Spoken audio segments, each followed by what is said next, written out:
imensidão da natureza selvagem, a segurança não é um detalhe.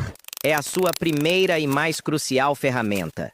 E para quem já teve a experiência de compartilhar a noite com vizinhos indesejados, daqueles que não pedem licença e fazem barulhos, digamos, peculiares, a lição é aprendida rapidamente. Este vídeo é sobre uma solução estratégica e vital.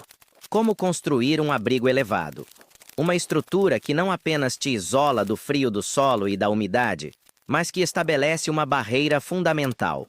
Uma prova de que, com técnica e inteligência, é possível transformar a incerteza da floresta em um refúgio seguro e elevado.